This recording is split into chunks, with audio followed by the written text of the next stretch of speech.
Neville Goddard, The Five Lessons, 1948. The following is a course given over 5 evenings. Lesson 1, consciousness is the only reality. This is going to be a very practical course. Therefore, I hope that everyone in this class has a very clear picture of what he desires. For I am convinced that you can realize your desires by the technique you will receive here this week in these 5 lessons. Remember, this is 5 years after he got out of the army, so he's probably well versed at this point, especially with his lessons with Abdullah early in the previous decade. So he's already really teaching the law already very well by this point. So he's confident in what people can get out of it if they just know their desire. That you may receive the full benefit of these instructions, let me state now that the Bible has no reference at all to any persons who ever existed or to any event that ever occurred upon earth. The ancient storytellers were not writing history, but an allegorical picture lesson of certain basic principles which they clothed in the garb of history, and they adapted these stories to the limited capacity of a most uncritical and credulous people. Throughout the centuries, we have mistakenly taken personifications for persons, allegory for history, the vehicle that conveyed the instruction for the instruction, and the gross first sense for the ultimate sense intended. The difference between the form of the Bible and its substance is as great as the difference between a grain of corn and the life germ within that grain. As our assimilative organs discriminate between food that can be built into our system and food that must be discarded, so do our awakened intuitive faculties discover beneath allegory and parable the psychological life germ of the Bible. And feeding on this, we too cast off the form which conveyed the message. Indeed, what a very poetic way to put this whole opening piece. Wow. The argument against the historicity of the Bible is too lengthy. Consequently, it is not suitable for inclusion in this practical psychological interpretation of its stories. Therefore, I will waste no time in trying to convince you that the Bible is not an historical fact. Tonight, I will take 4 stories and show you what the ancient storytellers intended that you and I should see in these stories. The ancient teachers attached psychological truths to phallic and solar allegories. They did not know as much of the physical structure of man as do modern scientists. Neither did they know as much about the heavens as do our modern astronomers. But the little they did know, they used wisely, and they built phallic and solar frames to which they tied the great psychological truths that they had discovered. And we just went over that in the last 3 books. We went over in the Resurrection, we went over in Break the Shell, and we went over in the Law and the Promise, this unveiling these psychological truths. Having mostly to do in those latter 3 books, the focus was on the promise. And it's funny, we're returning to a previous year, but here it is right there. He states great psychological truths that they had discovered. And in those previous mentioned books just now, these truths had to be clothed in some kind of vehicle, as he's saying here. In the Old Testament, you will find much of the phallic worship. Because it is not helpful, I am not going to emphasize it. I shall only show you how to interpret it. Before we come to the first of the psychological dramas that you and I may use in a practical sense, let me state the 2 outstanding names of the Bible. The one you and I translate as God or Jehovah, and the one we call his son, which we have as Jesus. The ancients spelled these names by using little symbols. The ancient tongue called the Hebraic language was not a tongue that you exploded with the breath. It was a mystical language never uttered by man. Those who understood it as mathematicians understand symbols of higher mathematics. It is not something people used to convey thought as I now use the English language. They said that God's name was spelled Yod, He, Vav, He. I shall take these symbols and in our normal down-to-earth language explain them in this manner. The first letter, Yod, in the name God, is a hand or a seed, not just a hand, but the hand of the director. If there is one organ of man that discriminates and sets him apart from the entire world of creation, it is his hand. What we call a hand in the anthropoid ape is not a hand. It is used only for the purpose of conveying food to the mouth or to swing from branch to branch. Man's hand fashions, it molds. You cannot really express yourself without the hand. This is the builder's hand, the hand of the director. It directs and molds and builds within your world.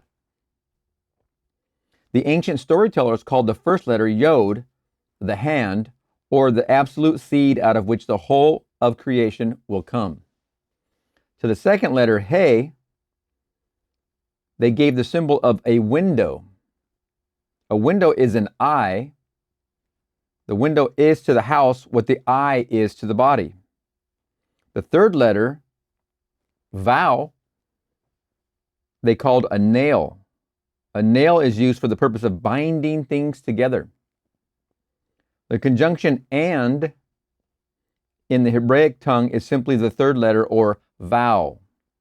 If I want to say man and woman, I put the vowel in the middle, V-A-U. It binds them together. The fourth and last letter, again, He, H-E, is another window or eye. In this modern down-to-earth language of ours, you can forget eyes and windows and hands and look at it in this manner. You are seated here now. This first letter, Yod, is your I amness, your awareness. You are aware of being aware. That is the first letter. Out of this awareness, all states of awareness come. The second letter, He, H-E, called an I, is your imagination, your ability to perceive. You imagine or perceive something which seems to be other than self, as though you were lost in reverie and contemplated mental states in a detached manner, making the thinker and his thoughts separate entities. The third letter, V-A-U, vow, is your ability to feel you are not that which you desire to be. As you feel you are it, you become aware of being it. To walk as though you were what you want to be is to take your desire out of the imaginary world and put the vow upon it. You have completed the drama of creation. I am aware of something. Then I become aware of actually being that which I was aware. The fourth and last letter in the name of God is another He, H-E, another I, meaning the visible objective world which constantly bears witness of that which I am conscious of being. You do nothing about the objective world. It always molds itself in harmony with that which you are conscious of being. You are told this is the name by which all things are made. And without it, there's nothing made that is made. The name is simply what you have now as you are seated here. You are conscious of being, aren't you? Certainly you are. You are also conscious of something that is other than yourself, the room, the furniture, the people. You may become selective now. Maybe you do not want to be other than what you are, or to own what you see, but you have the capacity to feel what it would be like were you now other than what you are. As you assume that you are that which you want to be, you have completed the name of God, or the Yod He Vav He. The final result, the objectification of your assumption, is not your concern. It will come into view automatically as you assume the consciousness of being it. The final result, remember, All that is, I am God, represented right here by this little dot. All that is, I am God. This is also your awareness of being. Your awareness of being. From this, all that is, I am God, comes out self-concepts, you, me, someone else, your mother, your brother, your father, your sister. All of us are offshoots from all that is, God, I am, right there. When we use our conscious and subconscious together and we make an impression of what we want to be other than what we are, what is it? What state of being would I like to be if I'm not happy or I'm not satisfied with the being I am, and I want to be this being? So here's my current self-concept, and this is a self-concept I want to ingrain. I want to make an impression into my subconscious so that way I can behold it in my experience. It will objectify into my world. You go to sleep with the desire of your new being on your mind, that you are it, it's complete, it's done in your mind, in your feelings. You fall asleep, you make the impression into your subconscious. This is your conscious side and this is your subconscious side. So you make that impression. This is a plus symbol and a negative symbol. Plus representing conscious and the negative representing subconscious. You wed these together by falling asleep, making this impression into your subconscious. This gives birth to what's called a sun. That sun is your objectified new reality, because it is where you made the self-impression to then now you become the expression of what you want to be. Okay? The final result, the objectification of your assumption. Okay? It is not your concern. The only real work at all, if you want to call it work, is falling asleep with the idea of something you want to be in your feelings, on your mind. The only real work is done. There's 2 steps. Find out what your desire is. Close your eyes. Go into your closet. Shut the door. I am meditation. Some deep breaths. Calm it all down. Chill it out. What is it I desire? What is it that would make me happy? You find your desire from within. Desire's never going to end. It's always there. You just got to go digging a tiny bit for it. That's the first step. Once you know that desire that's within you, it's only you. That desire can't be in anybody else. It's only in you, and it's uniquely you, your desire. Then you make the impression that you already are it. You see inside of yourself that it already exists. Once you have the desire, the objectification of that desire also exists in the same exact moment you realize your desire and discover it. It already exists. Now all you have to do is convince your current 3D self of that reality as you fall asleep, as you wake up, as you go into a nap, as you're in meditation. You're making this impression of that desire, but this reality already actually exists. All you're doing is catching up. You're bringing this laggard self up to the existing self.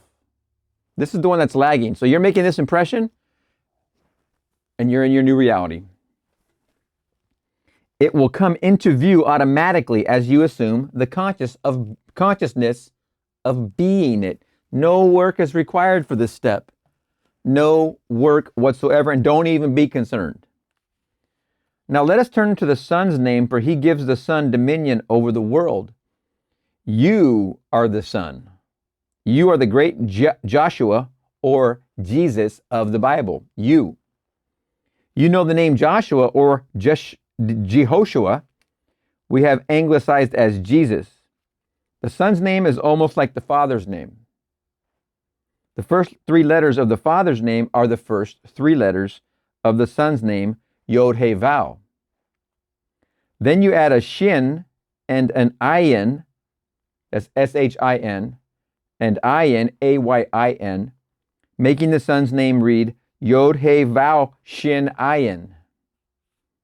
You have heard what the first 3 are, Yod He Vav. Yod means that you are aware. He means that you are aware of something. And Vav means that you became aware of being that of which you were aware. You have dominion because you have the ability to conceive and to become that which you conceive. That is the power of creation. But why is a shin put in the name of the Son? because of the infinite mercy of our Father. Mind you, the Father and the Son are one, but when the Father becomes conscious of being man, he puts within the condition called man that which he did not give unto himself. He puts a shin for this purpose. A shin is symbolized as a tooth. A tooth is that which consumes, that which devours. I must have within me the power to consume that which I now dislike. I, in my ignorance, brought to birth certain things I now dislike and would like to leave behind me. Were there not within me the flames that would consume it, I would be condemned forever to live in a world of all my mistakes. But there is a shin, or flame, within the name of the Son, which allows that Son to become detached from states he formerly expressed within the world. Oh, wonder, wonder. We would love this. Man is incapable of seeing other than the contents of his own consciousness. If I now become detached in consciousness from this room by turning my attention away from it, then I am no longer conscious of it. And that is as simple as just closing these up. Stop looking at the room you're in and start thinking of the room you are going to be in or you want to be in. And feel your consciousness in the new room. You can practice this when you're in your bedroom. Now you can imagine being in your living room. Or if you're in your living room, imagine seated in your living room. Imagine sitting in your dining room. You can change your consciousness all over your house. You can start to practice moving your consciousness around. Then you can change the house. Your objectified 3D reality follows where your consciousness goes. You are the director of your consciousness. If I now become detached in consciousness from this room by turning my attention away from it, then I am no longer conscious of it. There is something in me that devours it within me. It can only live within my objective world if I keep it alive within my consciousness. It is the shin, or a tooth, in the Son's name that gives him absolute dominion. Why could it not have been in the Father's name? For this simple reason: nothing can cease to be in the Father. Even the unlovely things cannot cease to be. Oh, it's very, very good stuff, okay? I and my Father are one. My Father is greater than I. The Father is not concerned with objectifying a new reality for himself. He is all. There is no respecter of persons. It is not a judgmental position here as the Father. The Father is all. There's no discriminating happening here. There's no judgments. There's no discrimination. Everything is of him. For us, you and me, as a self-conceptual being, we are in the image of him. We come into life, and it's up to us to objectify a new reality if we're not satisfied with this reality. We can change it. And we can also leave behind the old man. Hence the phrase, kill the old man. You're leaving behind the old baggage when you go and occupy and change your consciousness to a new focus. You can do this for wealth. If you're not happy with your money situation here, you're a thousandaire and you want to be a millionaire, you can imagine it so and become it. You're single, not married, and you want to be married, happy with children and family and a responsible spouse and all the whole that goes with it. You can make that impression and become it. You want health? Same thing. You can imagine the state of perfect health. Make that impression into your subconscious and become it. All of these are flexibilities that we have as his created. He's not concerned about those changes. We are the ones that are playing in that dominion. We have dominion over that change. He is not concerned about that change. Why could it not have been in the Father's name, Shin? For this simple reason: nothing can cease to be in the Father. Even the unlovely things cannot cease to be. If I once give it expression, forever and ever it remains locked within the dimensionally greater self, which is the Father. But I would not like to keep alive within my world all of my mistakes. Indeed. So I, in my infinite mercy, gave to myself, when I became man, the power to become detached from these things that I, in my ignorance, brought to birth in my world. These are the two names which give you dominion. You have dominion if, as you walk the earth, you know that your consciousness is God, the one and only reality. You become aware of something you would like to express or possess. You have the ability to feel that you are and possess that which but a moment before was imaginary. The final result, the embodying of your assumption, is completely outside of the offices of a three-dimensional mind. It comes to birth in a way that no man knows. If these two names are clear in your mind's eye, you will see that they are your eternal names. As you sit here, you are this Yod-He-Vav-He. You are the Yod-He-Vav-Shin-Ayin. The stories of the Bible concern themselves exclusively with the power of imagination. They are really dramatizations of the technique of prayer. For prayer is the secret of changing the future. The Bible reveals the key by which man enters a dimensionally larger world for the purpose of changing the conditions of the lesser world in which he lives. A prayer granted implies that something is done in consequence of the prayer, which otherwise would not have been done. Therefore, man is the spring of action, the directing mind, and the one who grants the prayer. Both the prayer and the grantor of prayer.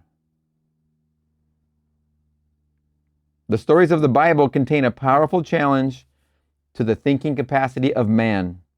The underlying truth that they are psychological dramas and not historical facts. There demands reiteration. Inasmuch as it is the only justification for the stories, with a little imagination, we may easily trace the psychological sense in all the stories of the Bible. And God said, "Let us make man in our image, and after our likeness, and let them have dominion over the fish of the sea, and over the fowl of the air, and over the cattle, and over all the earth, and over every creeping thing that creepeth upon the earth." So God created man in his own image. In the image of God created he him. Genesis 1:26-27. Here in the first chapter of the Bible, the ancient teachers laid the foundation that God and man are one, and that man has dominion over all the earth. If God and man are one, then God could never be so far off as even to be near, for nearness implies separation. The question arises, what is God? God is man's consciousness, his awareness, his I amness. The drama of life is a psychological one in which we bring circumstances to pass by our attitudes rather than by our acts.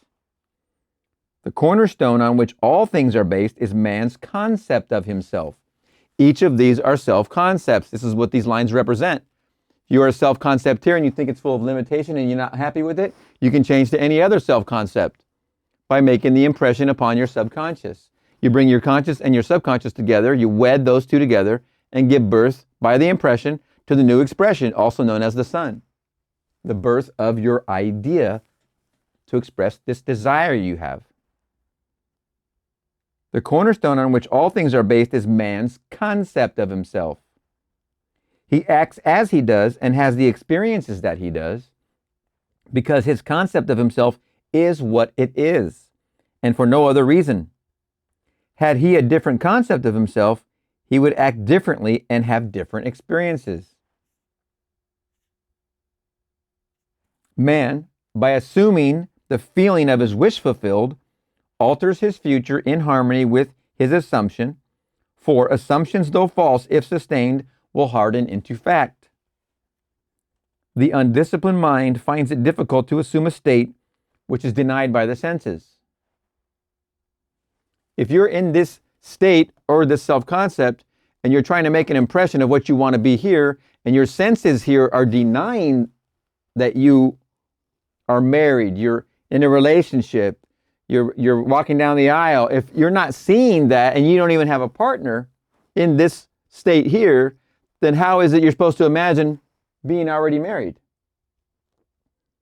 This is the difficulty. The undisciplined mind finds it difficult to assume a state which is denied by the senses. Then what is a disciplined mind then?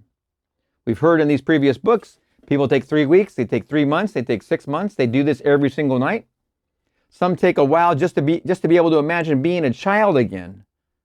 However long that took, how many nights did that take just to do that? Then get that child to land safely off a swing and not have the pain in her back the rest of her life.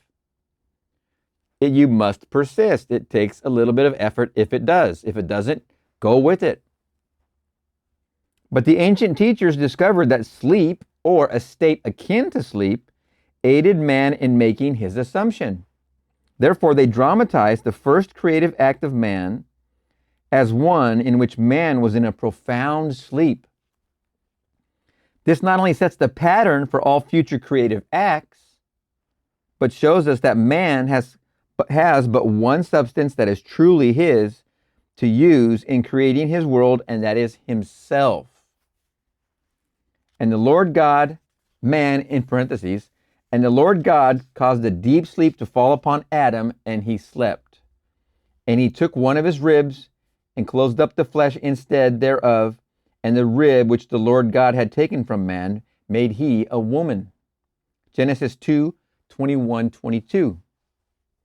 Before God fashions this woman for man, he brings into Adam the beasts of the field and the fowls of the air, and has Adam name them.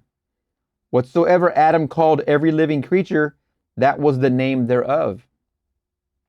If you will take a concordance or a Bible dictionary and look up the word thigh as used in this story, you will see that it has nothing to do with the thigh.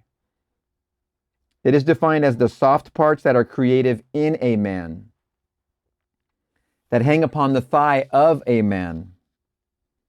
The ancient storytellers used this phallic frame to reveal a great psychological truth. An angel is a messenger of God. You are God, as you have just discovered, for your consciousness is God. And you have an idea, a message. You are wrestling with an idea, for you do not know that you are already that which you contemplate. Neither do you believe you could become it.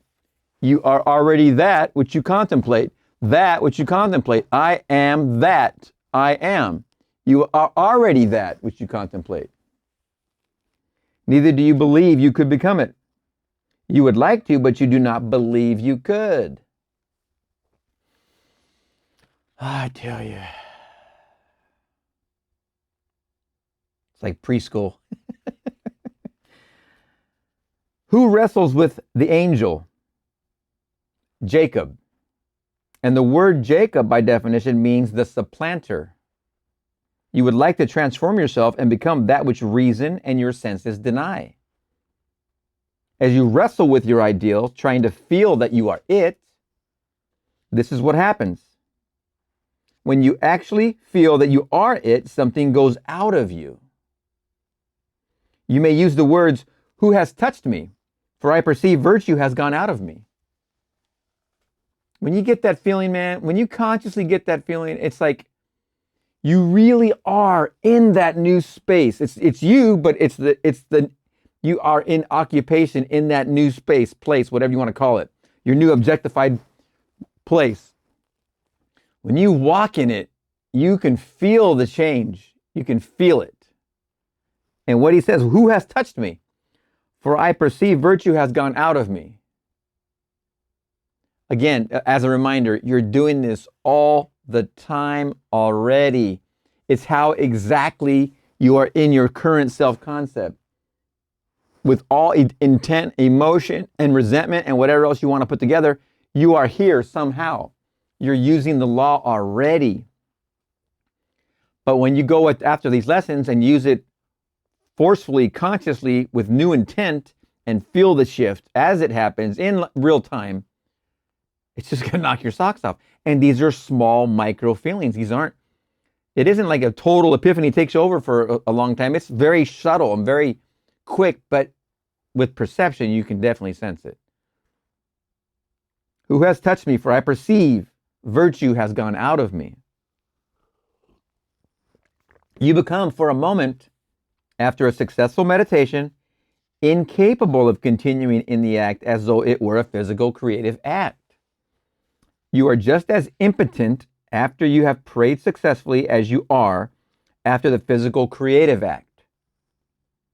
When satisfaction is yours, you no longer hunger for it. If the hunger persists, you did not explode the idea within you.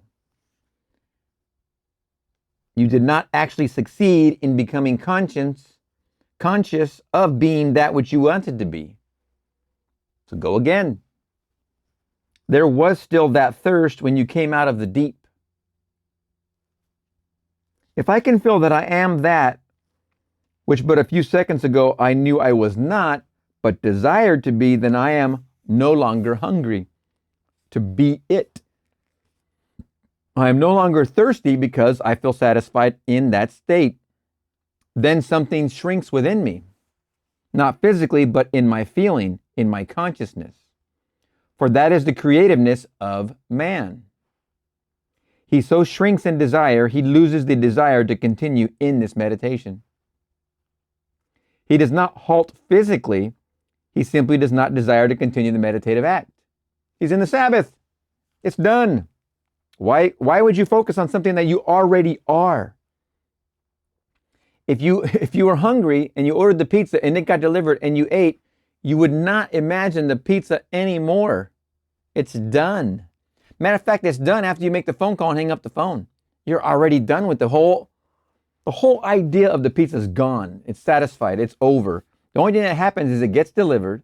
You enjoy eating it, but that was done after you hung up the phone. Literally, the creative act of the pizza and the satisfaction and the consumption and the dishes, everything's over, happened right when you hung up the phone. It was already done.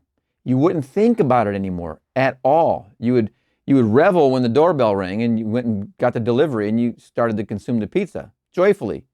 That was already done when you hung up the phone the first time when you made the call. So you would never hassle it ever again. You wouldn't call them back and go, hey, where's it at? How soon till it's here? You wouldn't hassle it because it's already done.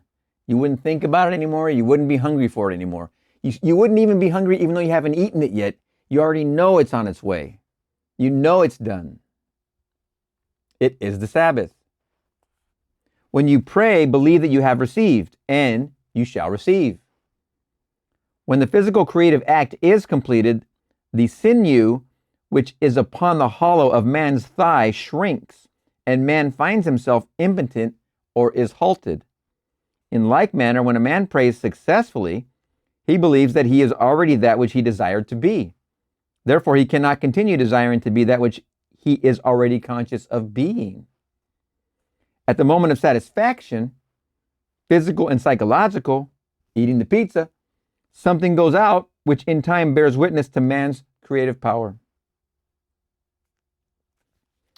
What a story. Whew.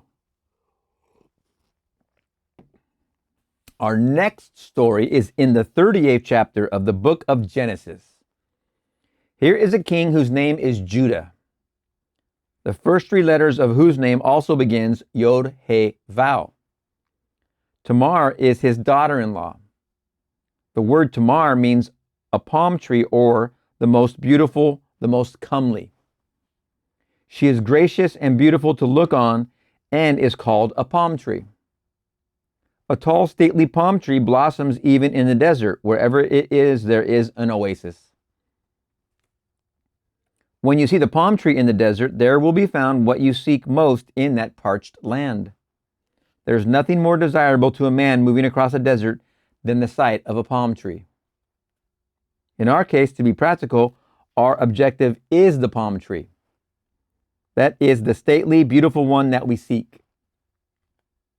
Whatever it is that you and I want, what we truly desire, is personified in the story as Tamar the beautiful.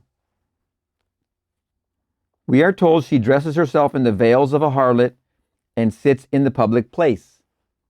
Her father-in-law, King Judah, comes by, and he is so in love with this one who is veiled that he offers her a kid to be intimate with her.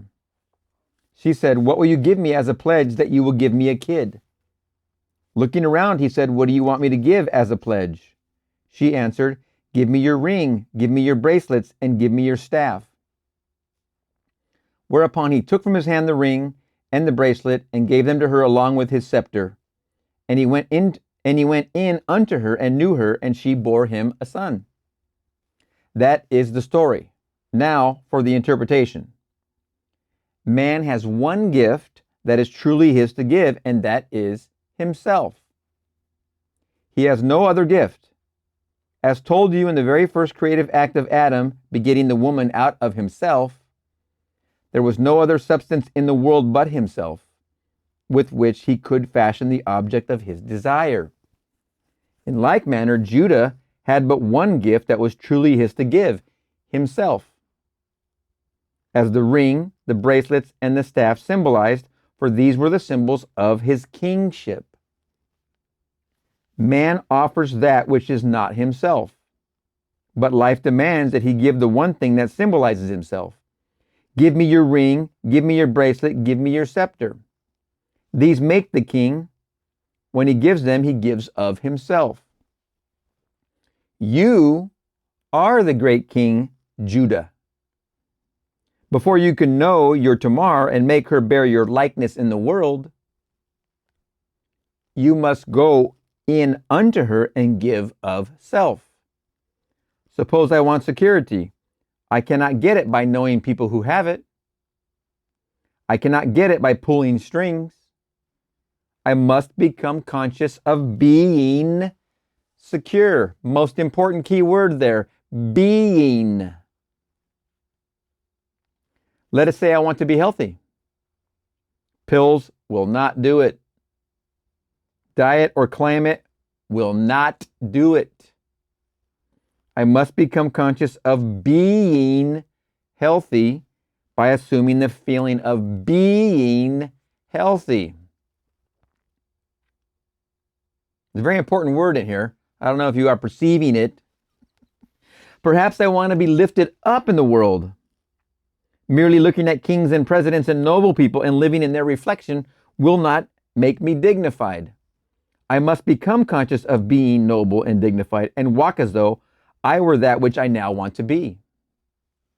When I walk in that light, I give of myself to the image that haunted my mind. And in time, she bears me a child, which means I objectify a world in harmony with that which I am conscious of being. You are King Judah, and you are also Tamar. You are King Judah, and you are also Tamar. When you become conscious of being that which you want to be, you are Tamar. When you crystallize your desire within the world round about you, then you crystallize your desire within the world around about you. No matter what stories you read in the Bible, no matter how many characters these ancient storytellers introduced into the drama, there is one thing you and I must always bear in mind.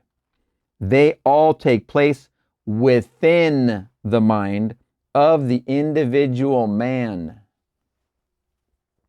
All the characters live in the mind of the individual man.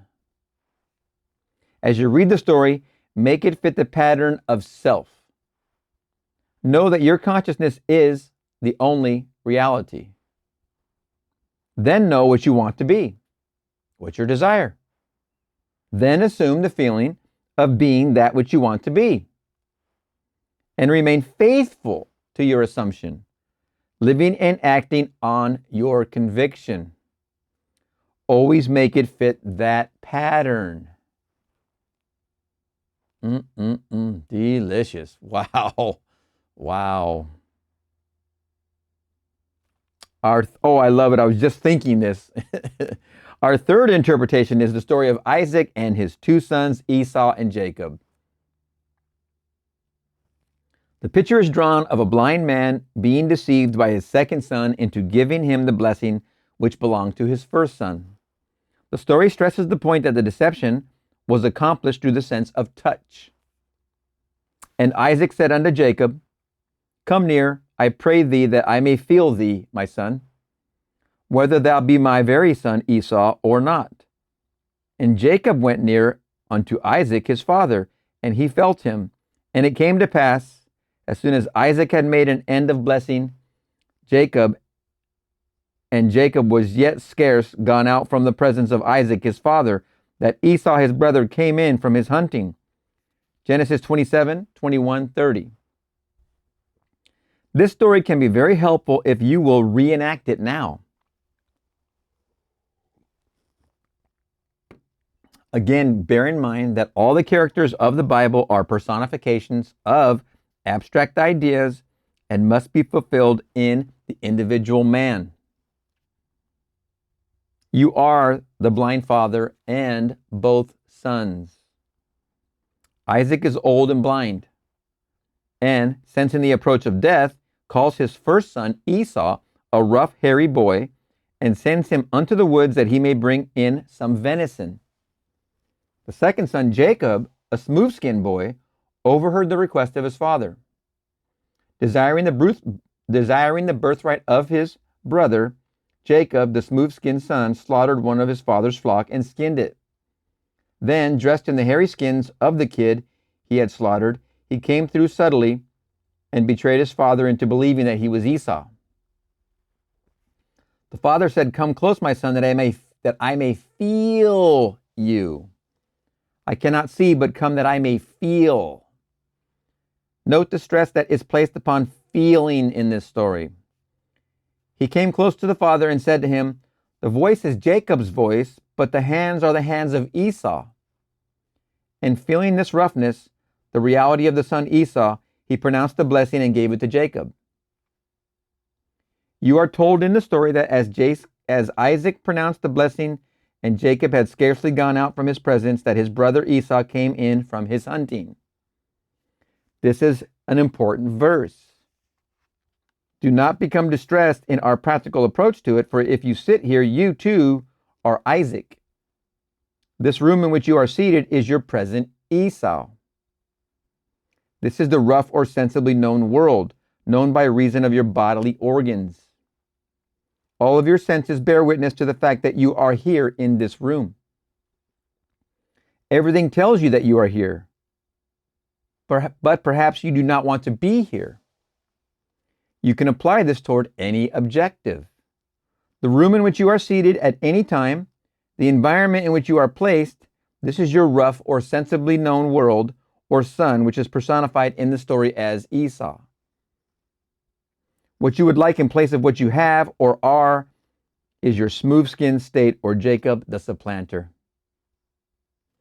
You do not send your visible world hunting, as so many people do, by denial. By saying it does not exist, you make it all the more real. Instead, you simply remove your attention from the region of sensation, which at this moment is the room round about you.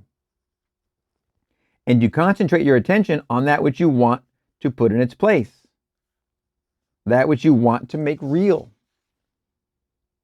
In concentrating on your objective, the secret is to bring it here. You must make elsewhere here. And then, now, imagine that your objective is so close that you can feel it. Suppose at this very moment I want a piano here in this room. To see a piano in my mind's eye existing elsewhere does not do it. But to visualize it in this room as though it were here, and to put my mental hand upon the piano and to feel it solidly real, is to take that subjective state personified as my son Jacob and bring it so close that I can feel it. Isaac is called a blind man. You are blind because you do not see your objective with your bodily organs. You cannot see it with your objective senses. You only perceive it with your mind. but you bring it so close that you can feel it as though it were solidly real now. When this is done and you lose yourself in its reality and feel it to be real, open your eyes. When you open your eyes, what happens? The room that you had shut out but a moment ago returns from the hunt. You no sooner gave the blessing, felt the imaginary state to be real, then the objective world, which seemingly was unreal, returns. Remember, it was seemingly unreal while you were in the imagined state. The objective world that you're opening your eyes to is seemingly unreal at that moment when they were closed and you were in the new situation. It does not speak to you with words as recorded of Esau, but the very room round about you tells you by its presence that you have been self-deceived. It tells us that when you lost yourself in contemplation, feeling that you were now what you wanted to be, feeling that you now possess what you desire to possess, that you were simply deceiving self. Look at this room. It denies that you are elsewhere. Wow. What you're looking at now in your own room is denying that you are elsewhere. But when you close these and you bring near and feel the place you want to be or the things you want to be in your place, you feel them real with these closed. They are real. The place is real. Your consciousness there is active. When you stop and you open, this place is denying that place. But remember, if persisted upon, it will become fact. Look at this room. It denies that you are elsewhere.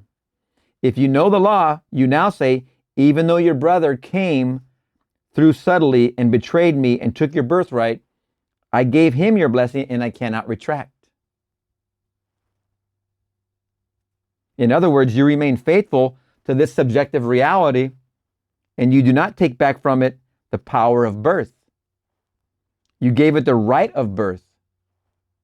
And it is going to become objective within this world of yours. Now, I might have insinuated something opposite.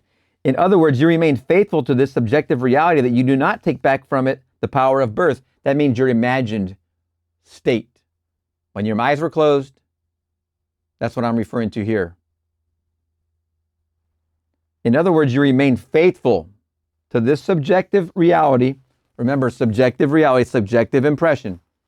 Subjective reality, and you do not take back from it the power of birth. Once you do the impression, you can't take back the birth. It's going to happen. Everything you are persisting in will become. You gave it the right of birth, and it is going to become objective within this world of yours. There's no room in this limited space of yours for two things. There is no room in this place, there is no room in this limited space of yours for two things to occupy the same space at the same time. By making the subjective real, it resurrects itself within your world. By making the subjective real, it objectifies itself in your world. I mean, what did we just do? We just closed our eyes for a brief time. But did you feel the reality of the new place or the new space, the new partner? Did you feel healthy? What is it you're giving life to in the subjective? In these moments, remember, when you wake up until you go to sleep, these things are always open. They're always distracting you. You must close them with intent while you're falling asleep and while you're waking up are two times that it's the most effective states akin to sleep. Of course, for those who take naps, I'm one of them. Right before you're going to take a nap and when you're waking up from a nap, prime times to make these impressions. Then your objective world will not be able to refuse the change in your life. It can't. Because where your consciousness goes, your 3D reality becomes. Take the idea that you want to embody and assume that you are already it. Let me repeat the previous few sentences because it's very powerful here.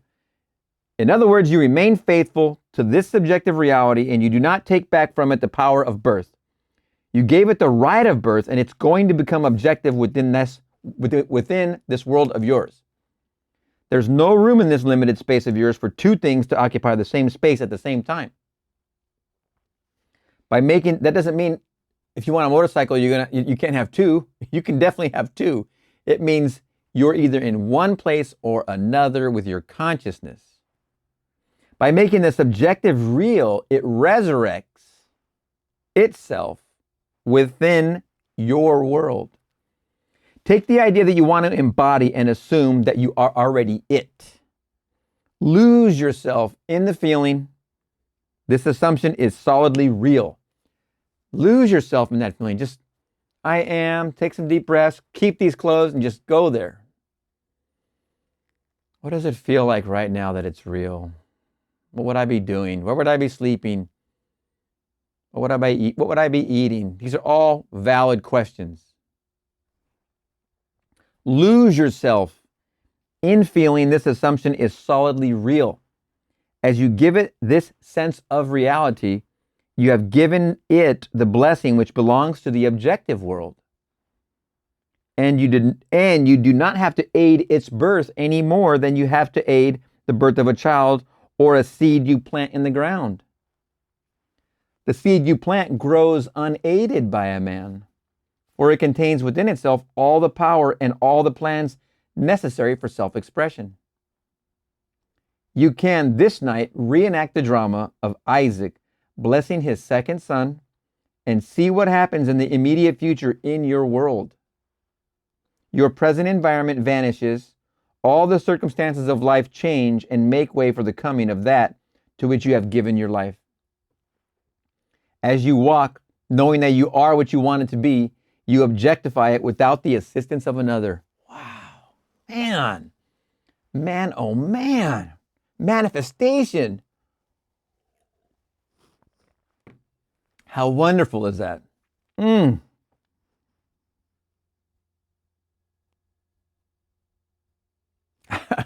I really don't want a piano in my environment, but I could really feel the keys.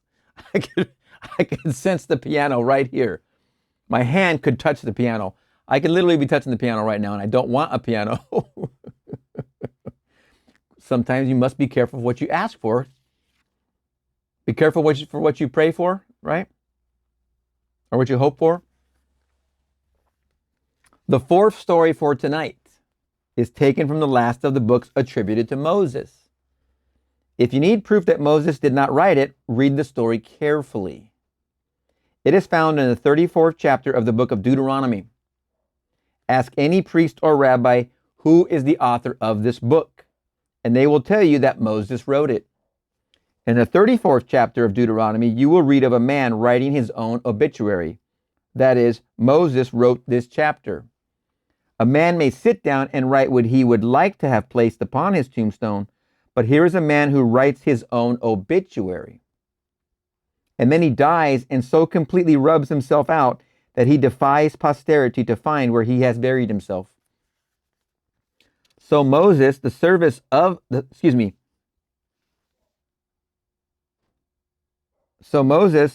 of the Lord, died there in the land of Moab, according to the word of the Lord.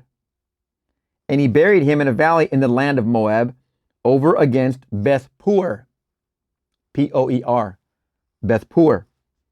Footnote, a place east of Jordan, a place east of the Jordan in the land of Amorites, allotted to the tribe of Reuben. And he buried him in a valley in the land of Moab, over against Beth-Peor, but no man knoweth of his sepulchre until this day. And Moses was 120 years old when he died. His eye was not dim, nor his natural force abated. Deuteronomy 34, 5, 6, and 7. You must this night, not tomorrow, learn the technique of writing your own obituary. and so completely died to what you are that no man in this world can tell you where you buried the old man. Ooh, this is such a delicious exercise. I've done this at least, 3 times, maybe 5 times. If you are now ill and you become well, and I know you by reason of the fact that you are ill, where can you point and tell me you buried the sick one? It is such a delicious exercise. You must do this at least once. If you are impoverished and borrow from every friend you have, and then suddenly you roll in wealth, where did you bury the poor man? You so completely rub out poverty in your mind's eye that there's nothing in this world you can point to and claim that is where I left it. A complete transformation of consciousness rubs out all evidence that anything other than this ever existed in the world. And that right there, that is the ultimate freedom that you have. You have the freedom to rub out the past. God doesn't care who you were. He only cares who you are. In another way to put it is God doesn't care where you were. He only cares where you are. If you want to play with either one of these, they're both great. From the movie Cowboys and Aliens. Who would have thunk? Doesn't matter where you were. It doesn't matter where the bodies are buried. We don't care. We don't care where the bodies are buried. And I don't mean this literally. I mean, this is a figurative thing here. Your old self gets buried and is disappeared, completely gone. It doesn't matter to the present moment. As I've described, in the present, the past and the future are illusions anyway. When you change the present moment, you change both the past and the future. The present is your only point of power.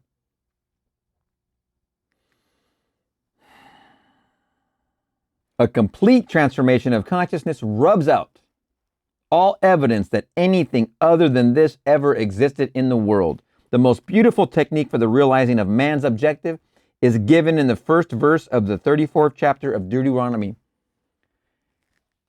And Moses went up from the plains of Moab unto the mountain of Nebo, to the top of Pisgah, that is over against Jericho. And the Lord showed him all the land of Gilead unto Dan. You read that verse and say, so what? But take a concordance and look up the words. The first word, Moses, means to draw out, to rescue, to lift out, to fetch. In other words, Moses is the personification of the power in man that can draw out of man that which he seeks. For everything comes from within, not from without. Everything comes from within, not from without. Everything comes from within, not from without. Here's without. Without's out here in the world. We are never to be concerned with this. Everything comes from within. You change your consciousness, you make the subconscious impression, subjective impression, personification, expression, objectification, whatever you want to call it. Once you make this conscious impression, the expression becomes a fact in your reality. You wanted that motorcycle? You just got to, all you're doing is flexing your own consciousness. That motorcycle will be. Which one? If you're using consciousness to create a 1986 Yugo versus a 2025 Ferrari, the consciousness doesn't care which one. Consciousness is consciousness. Your consciousness is as powerful as my consciousness, is as powerful as Neville's consciousness, is as powerful of any character of the story of this book, the great books, the 66 books known as the Bible. All have the same consciousness. The consciousness is right there. We are all of it. Every one of these self-concepts are of the same consciousness. So we have the same power. Do you want a 1986 Yugo? Or a 1990 Geo Metro? Consciousness can create that for you. Or you want a 2025 Ferrari? It doesn't make a difference. Which motorcycle do you want? Do you want the Honda 80 from the 1980s? Or do you want, or whatever those little bikes are? My friend has one. I forget what it is. I think it's a Honda or a Kawasaki. I don't know what it is. Small little mini bike. Pretty fun little scootable bike. But do you want you to use your consciousness for that? Or do you want a brand new trail bike you can take across all of South America?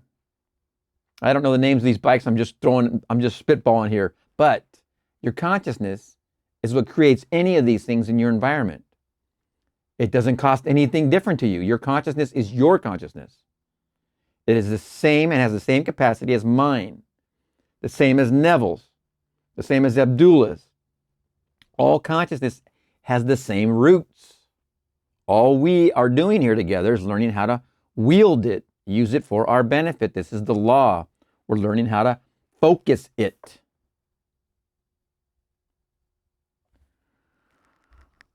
You draw from within yourself that which you now want to express as something objective to yourself. It comes from within. It comes from consciousness. You are Moses coming out of the plains of Moab. The word Moab is a contraction of two Hebraic words, mem and ab, meaning mother, father. Your consciousness is the mother, father. There is no other cause in the world. Your I amness, your awareness, is this Moab or mother, father. You are always drawing something out of it. And that's my claim consistently, is you're already doing this all the time. You're consistently doing it over and over and over and don't even realize it in the first place. If you're here watching and you've watched everything on this co-creation bookshelf so far, then you have gotten a good hint that you have put yourself where you are. And that you should be congratulated for, because you've done a great job already. I mean, you've done a really good job. You put yourself in the place you are. It is a plentiful place. It is made of consciousness. You've done wonderfully. It doesn't matter where you're watching this video from, anywhere, any language. And so if you are watching, then you are made up of consciousness. And that consciousness has put you in your current state. The current self-concept, which has no limitation, even though your self-concept believes it's limited. You can make, all of us watching and all of us listening could make the same type of impression upon our own individual subconscious, our own subjective impression, and make a new expression to have, be, do anything. Literally anything. Wealth, health, marriage, love, family, wisdom. What do you want to be? Imagine nobly. Imagine big. What is it that you love? What is your desire? First thing Neville says right when he starts his first lesson of 5 nights in a row, I hope you know what your desire is, because I am very confident that by the time we finish these 5 nights, you will have attained it.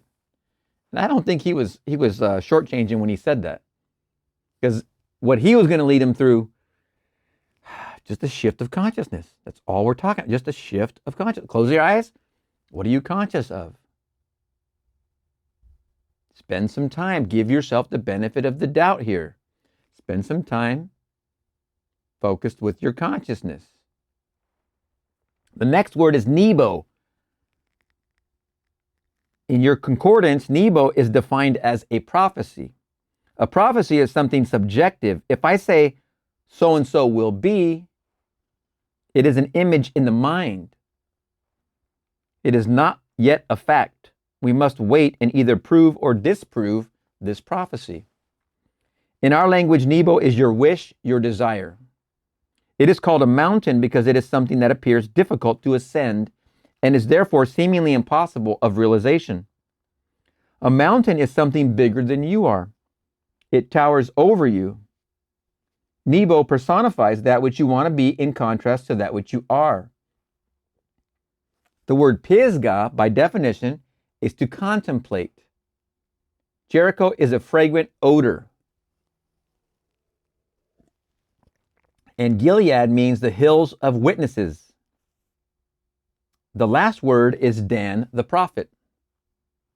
Now put them all together in a practical sense and see what the ancients tried to tell us. As I stand here, having discovered that my consciousness is God, and that I can by simply feeling that I am what I want to be, transform myself into the likeness of that which I am assuming I am. I know now that I am all that it takes to scale this mountain. Don't they seem like mountains? Oh my gosh, sometimes. I define my objective. What do you desire? You must take action and define that step. Go into your closet, shut the door, and go fishing, go hunting. Your desire, it's so unique that no one else gets it but you. It got sent to you for a reason. It comes in when you're here. Your self-concept has embedded your desire. And it doesn't have to be one. Your life is going to be full of them because you're always going to be changing, making impressions, becoming something new all the time. Let's use this consciously. I define my objective. I do not call it Nebo. I call it my desire. Whatever I want, that is my Nebo. That is my great mountain that I am going to scale. I now begin to contemplate it, for I shall climb to the peak of Pisgah. I must contemplate my objective in such a manner that I get the reaction that satisfies. If I do not get the reaction that pleases, Jericho is not seen, for Jericho is a fragrant odor. When I feel that I am what I want to be, I cannot suppress the joy that comes with that feeling. I must always contemplate my objective until I get the feeling of satisfaction personified as Jericho. Then I do nothing to make it visible in my world. No work is necessary. There's no messing around with the how business. Forget it. I must contemplate my objective until I get the feeling of satisfaction personified as Jericho. Then I do nothing. I do nothing to make it visible in my world, for the hills of Gilead, meaning men, women, children, and the whole vast world around about me, come bearing witness. What do they come bearing witness of? Exactly what you desire. What you objectified in your impression. From your impression is now an expression. The new objectification. They come to testify that I am what I have assumed myself to be and am sustaining within myself. When my world conforms to my assumption, the prophecy is fulfilled. I'm telling you, do this on the small things. Get the pump primed. Get the parking space. Get the free cup of coffee. Get the kiss on the cheek. Get whatever. Get a certain colored bird. Anything. Get the pump primed. Watch your successes go from little things to big things. Watch everything in your own world upgrade. If I now know what I'm meant to be, if I now know what I want to be and assume that I am it and walk as though I were, I become it. And becoming it, I so completely die to my former concept of self that I cannot point to any place in this world and say, that is where my former self is buried. And you gotta love that, man. You gotta appreciate that right there. Who cares about the past? It doesn't have any meaning. I mean it in this context of you having a desire to be something new, someone new, possess, be, have, do, whatever. I so completely died that I defy posterity to ever find where I buried my old self. There must be someone in this room who will so completely transform, speaking to the room of his lecture, there must be someone in this room who will so completely transform himself in this world that his close, immediate circle of friends will not recognize him. Now, you know someone in your life that this has happened with. Everybody does. Everybody does. And that person isn't looking back, and you know they're not looking back. You might have a group of people that are looking back all the time, and this guy over here, he sailed on. His ship left the harbor, and he sailed on. And there is no finding where he was, because he's not there anymore. Consciously, not there. Excuse me. For 10 years, I was a dancer, dancing in Broadway shows, in vaudeville, nightclubs, and in Europe. There was a time in my life when I thought I could not live without certain friends in my world. I agree, Neville. I understand this one. Totally. I would spread a table every night after the theater and we would all dine well. I thought I could never live without them. Now I confess I could not live with them. We have nothing in common today. When we meet, we do not purposely walk on the opposite side of the street, but it is almost a cold meeting because we have nothing to discuss. I so died to that life that as I meet these people, they cannot even talk of the old times. Now, be very perceptive of what he just said right there. Again, past, present, future. You're in the present, which is your now. This is your now. This is that supposed future. It's an illusion. And this is the supposed past. That's an illusion. Talking about the rebirth of self and moving your consciousness into the you want to be and becoming that new you, that your old self is dead, it's buried, it's gone, it's nothing to do with you anymore. When you make that change in your now and you're meeting someone of the supposed past, which is an illusion, and you meet them on the street like he's discussing right here, they can't even discuss the past because you're not there anymore. The consciousness you were doesn't even exist. You're not there. They can't bring up a past event, even though you might have an inkling of a past, let's say, recital or dance he was involved with them maybe. They can't even bring it up because he's not consciously there. When you change your present, you change both the past and the future or anything to do with them. He became his new man, killed the old man. That old man is not in existence anymore.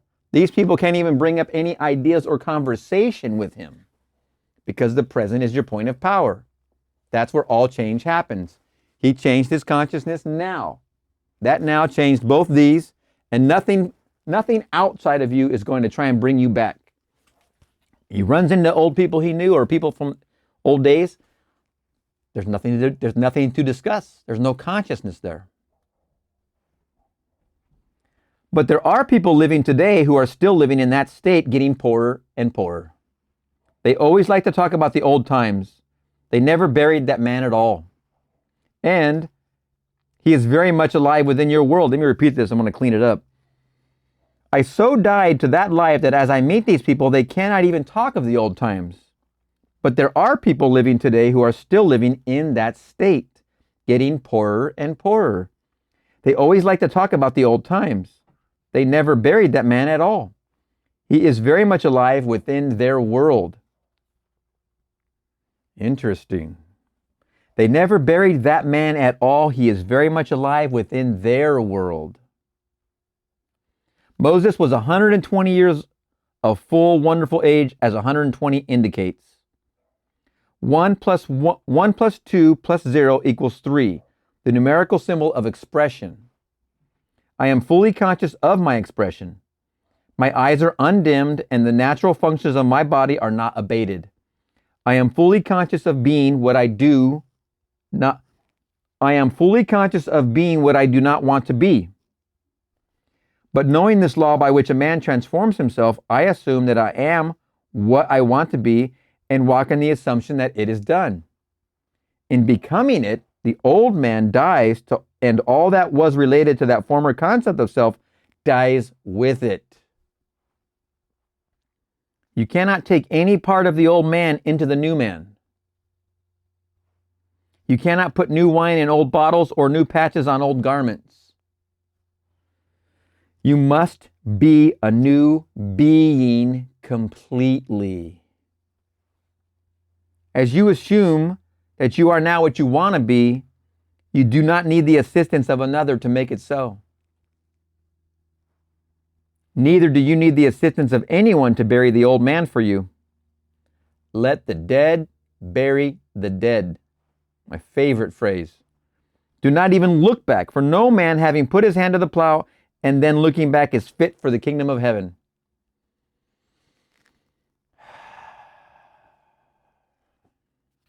Do not ask yourself how this thing is going to be.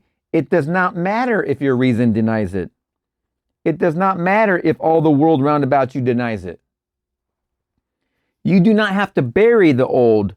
Let the dead bury the dead, in quotes. You will so bury the past by remaining faithful to your new concept of self that you will defy the whole vast future to find where you buried it. Let me repeat the sentence. It's wonderful. You will so bury the past by remaining faithful to your new concept of self that you will defy the whole vast future to find where you buried it. Remember, once you change here, that whole future will have it just won't exist. It's not even there. To this day, no man in all of Israel has discovered the sepulcher of Moses. Man, wonder. These are the 4 stories I promised you tonight. You must apply them every day of your life. Even though the chair on which you are now seated seems hard and does not lend itself to meditation, you can, by imagination, make it the most comfortable chair in the world.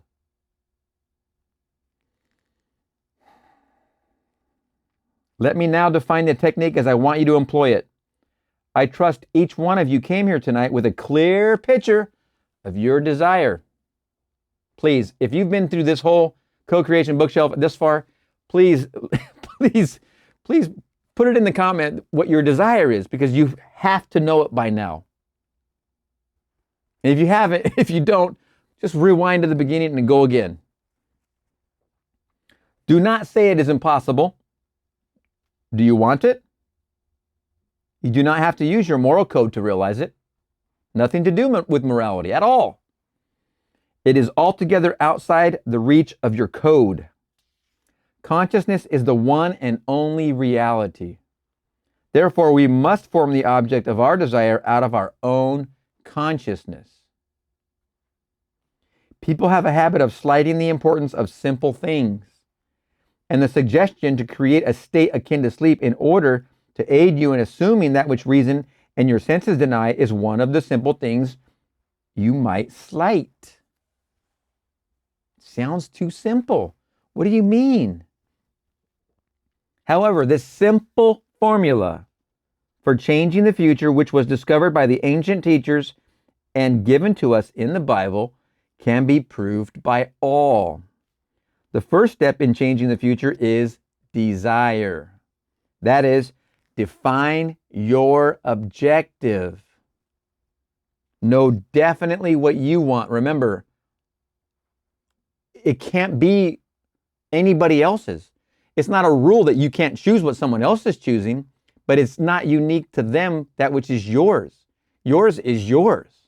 And yours can only be done by you, or it wouldn't be in you. And it can only be done by you in the way that only you can do it.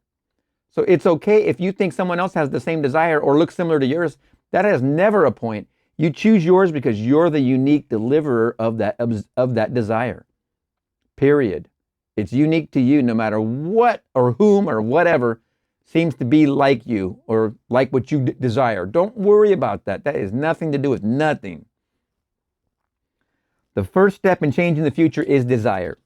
That is, define your objective. Know definitely what you want. Second, construct an event which you believe you would encounter following, capital letters, following the fulfillment of your desire. An event which implies fulfillment of your desire. Something, excuse me, something which will have the action of self-predominant.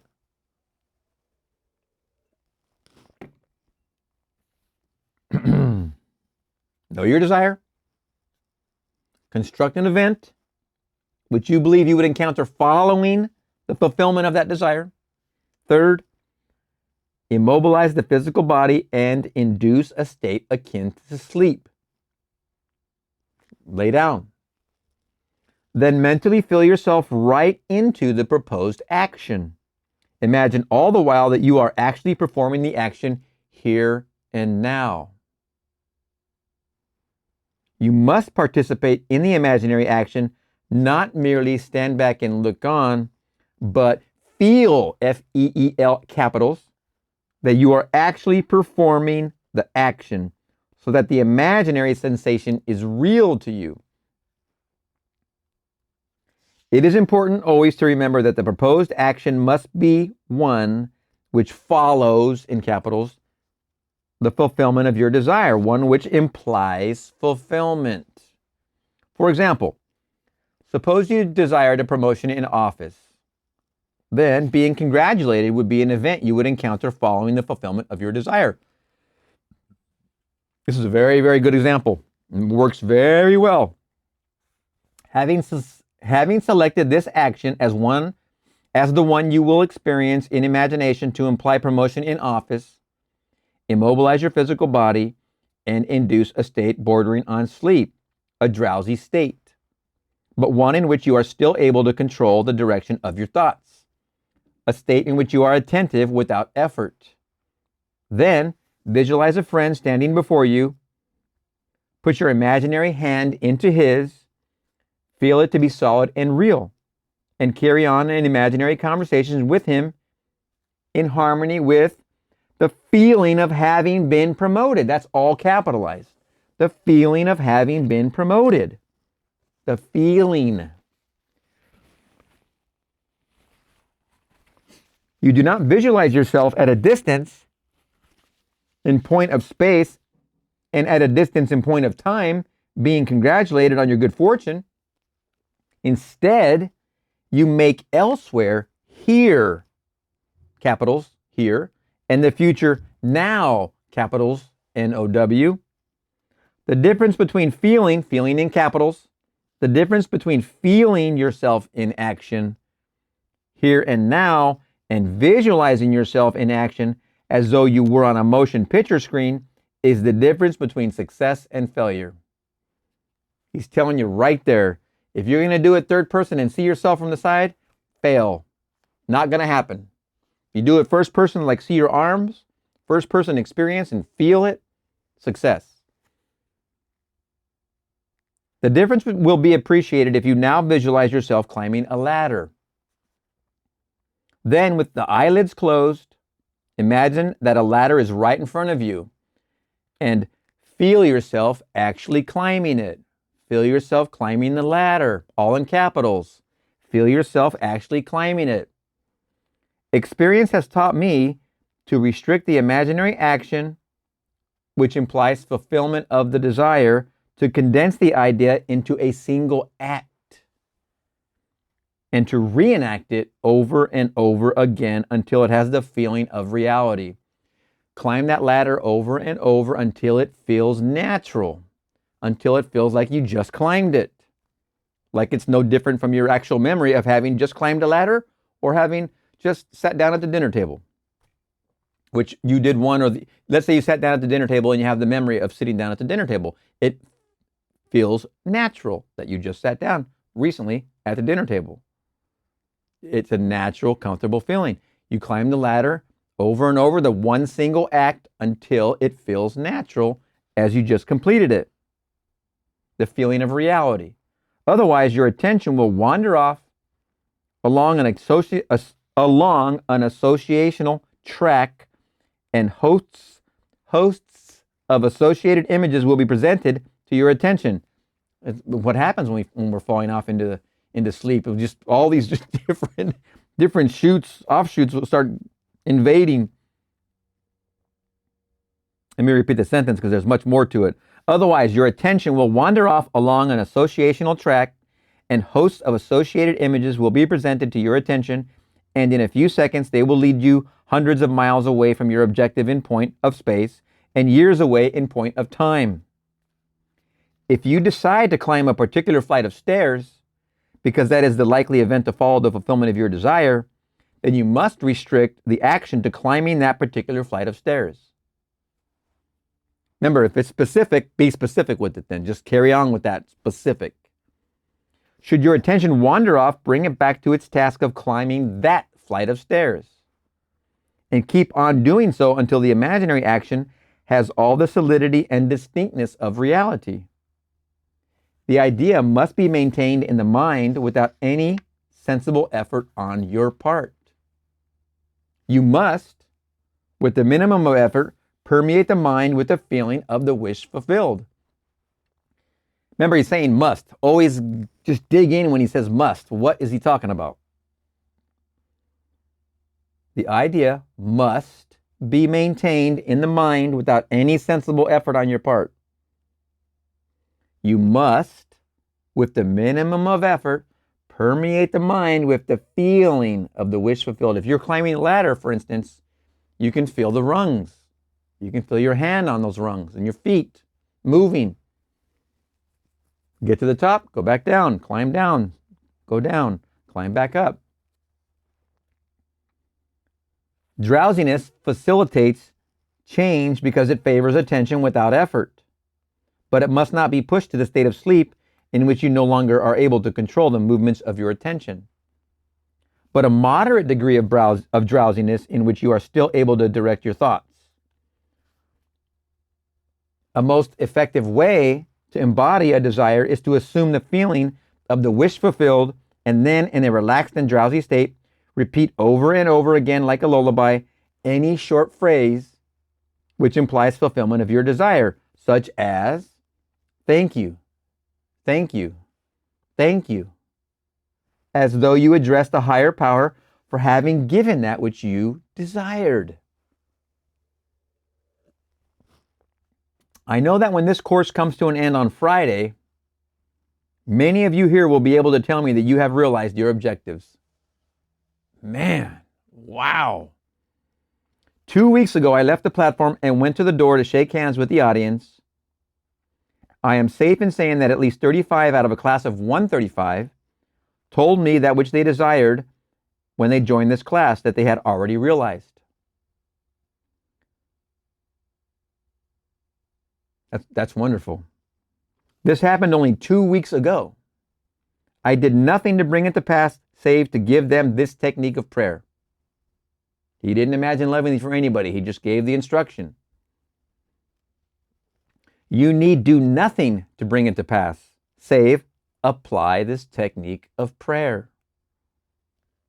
With your eyes closed and your physical body immobilized, induce a state akin to sleep and enter into the action as though you were an actor playing the part. Experience in imagination what you would experience in the flesh were you now in possession of your objective. Make elsewhere here and then now. Here and now are both capitalized. And the greater you, using a larger focus, will use all means and call them good, which tend toward the production of that which you have assumed. You are relieved of all responsibility to make it so because as you imagine and feel that it is so, your dimensionally larger self determines the means. Do not think for one moment that someone is going to be injured or in order to make it so, or that someone is going to be disappointed. It is still not your concern. A lot of people feel guilty that I'm going to take someone else's money if I want to be wealthy. I'm going to, for me to be well, a nurse and a doctor is going to go out of business, lose their job because I'm now not sick and now I'm not visiting them. I'm kidding. These ideas are ridiculous. Do not think for one moment that someone's going to be injured in order to make it so, or that someone is going to be disappointed. If your doctor doesn't see you anymore, so what? So friggin' what? You kill the old man, bury him, he's gone. The doctor doesn't even remember you because you're so healthy now. You don't even go to the doctor anymore because you're so healthy. You're too busy involved with sports now, playing golf. It is still not your concern. I must drive this home. I must drive this home. Don't be concerned. Too many of us schooled in different walks of life,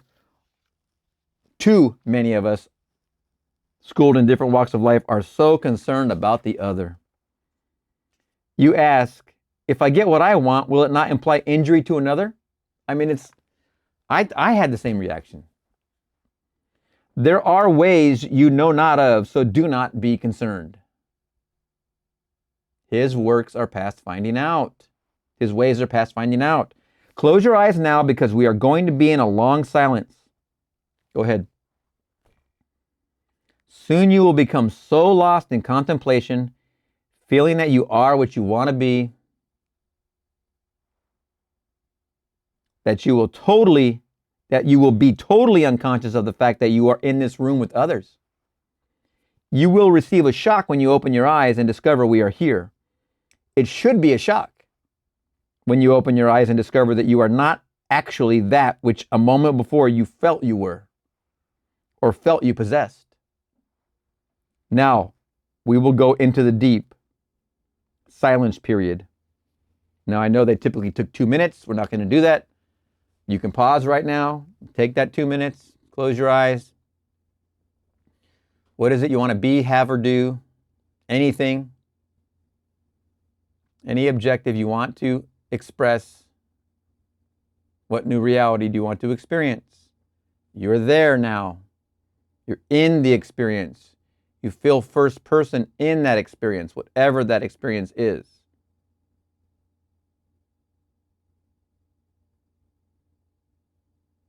Spend a minute or two on pause, and then come back and push play.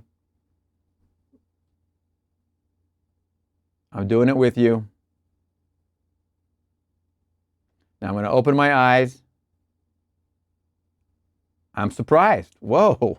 What? Wait. Okay. My senses here are denying what I imagined. That's okay, because I just created the reality and I'm starting the process, the pump. I'm starting that impression. Which is going to give birth.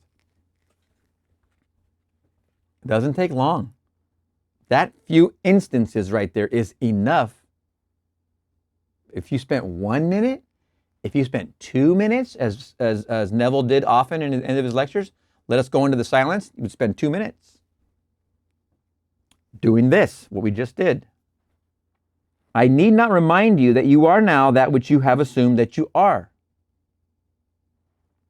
Do not discuss it with anyone, not even self. Don't hassle it. You wouldn't go looking at a seed in the ground trying to see if it's growing yet and messing with the dirt. Don't hassle it. You cannot take thought as to the how, in capitals how, when you know that you are, capitals A-R-E, already. You cannot take thought as to the how when you know that you are already. If you are it, which you just imagined, there is no concerning going back to find how you got there. You are already it. It is already your being. It's your freedom to be it. So how could you go hassle how you became it? That makes no sense whatsoever. Your three-dimensional reasoning, which is a very limited reasoning indeed, should not be brought into this drama. It does not know. What you have just felt to be true is true. It felt very real to me just now. And I mean to tell you, it doesn't take a lot of effort. You're talking about the tiniest bit. Close these. It's worlds of miraculous imagination just are waiting for you right there with these closed. Anything is available. Let no man tell you that you should not have it. What you feel that you have, you will have. And I promise you this much, after you have realized your objective, on reflection, you will have to admit that this conscious reasoning of mind of yours could never have devised the way. I tell you, you are that and have that which this very moment you appropriated. Do not discuss it. Do not look to someone for encouragement because the thing will not come. Excuse me. Do not look to someone for encouragement because the thing will not come. The thing might not come. Excuse me. I have very selective reading sometimes. See, I would say do not look to somebody for discouragement because I know not to do it. So I'm seeing the words, it's the Simon Peter thing. Do not look to someone for encouragement because the thing might not come. It has come. Go about your Father's business, doing everything normally, and let these things happen in your world. End of lesson 1. Wow. I told you when I did the cruise, imagining, I started in March of 23, and that the full-blown intent might have started in May. My wife just started taking charge of getting this cruise organized for the following year. And it takes a lot of planning going on a couple-week cruise over the summer. You buy these things in advance, etc., and all this stuff, but it was only a few months before she was full-blown into the full scale doing it. I did not mention to her or my sister or my brother-in-law until we were on top of that Fairmont hotel and they delivered this exact glass. Remember, I did not own this glass at the time. I only imagined it to be this glass filled with ice and soda water and lime. I did not own this, but when he handed it to me, it was pretty much the same exact size glass, same exact cut and everything. Must have bought it off the same Amazon supplier. I don't know. I forget where I got this, but when we got back from the cruise, I went and I immediately purchased this. But I did share the story of imagining that cruise the previous year with my wife and my sister and my brother-in-law while we were eating there. And the conversation, it might as well have went right. What I said went like that. They were so in the moment. I was in the moment too, but this rocked my world. When I saw this, that's when I knew. It was right in the middle of the cruise. We're in Monte Carlo. I was on the top of what I just say, the Fairmont hairpin. It's the hairpin of the Monaco race. Top of that hotel is the Fairmont Hotel, restaurant at the top on the roof. We were there spontaneously, didn't plan that meal, didn't plan going there. We were just in Monaco for the day. And going up there and getting that glass brought to me, I mean, what do you think? I did not look for any encouragement from anybody the whole time I did it, and it was only a few months worth of effort. It was no more than actually, I would say maybe 3 months of effort if I did it that much. Then it happened for the next year because of the planning. It doesn't take much. It really doesn't. So you just want to follow this lesson like he just described and do it and pause. And put it on pause and take that imagining and take it for granted that it is happening and be surprised when you open your eyes. Oh, my senses are denying my reality. That's okay because I know I did it and I know it's coming. So I have nothing to worry about. Oh, what a wonderful, wonderful lesson. Lesson 1. We'll see you in the next lesson.